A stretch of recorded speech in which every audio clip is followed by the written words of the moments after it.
Next, we have traffic sources options. For category targeting, we have three choices. There's run of network, which is RON, and this includes the mainstream traffic, so non-adult traffic. Second category is adult, which is self-explanatory. And the third category is downloads, and this will take some explaining.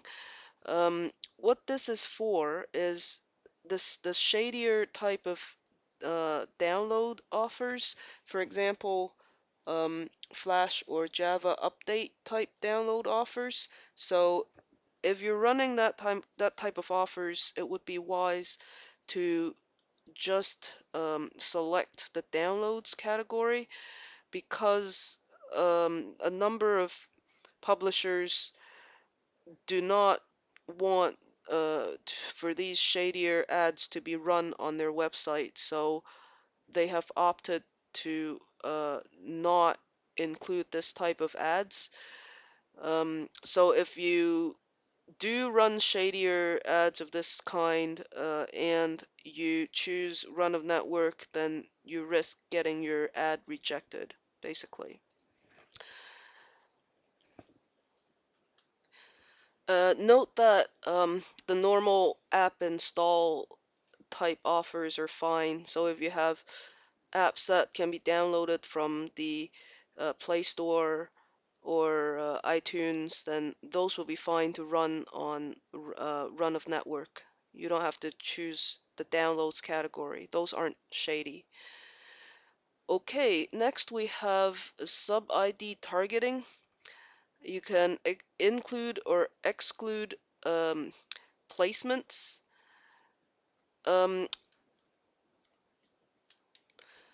So let me show you what some sub-IDs look like.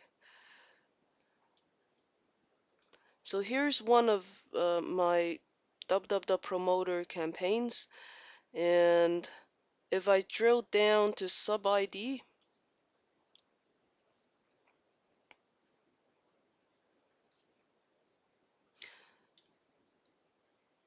this is what I'll see, and I can block these placements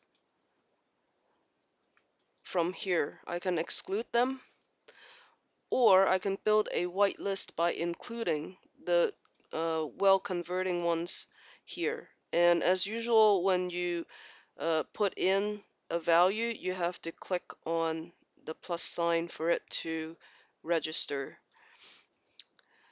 And remember how I went over the channel ID as well as the sub ID? I mentioned that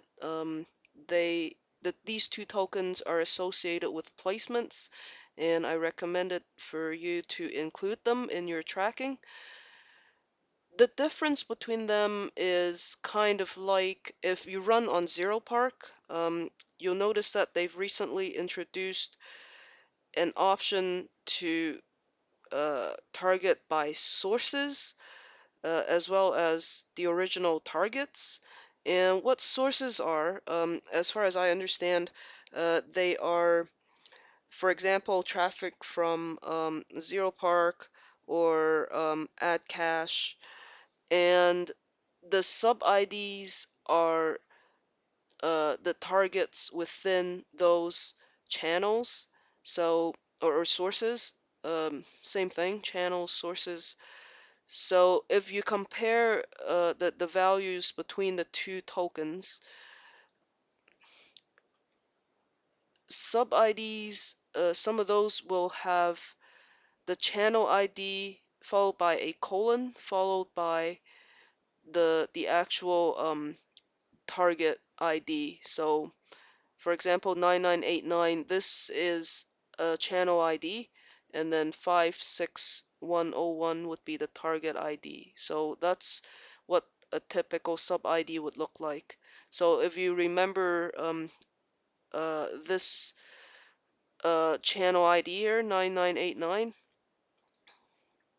you'll actually see it appear here as well. 9989. Here we go, right there.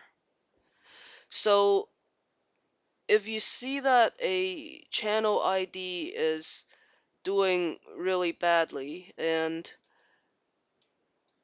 if you go into the sub ID, let's say 9989, this channel here, if you go into sub ID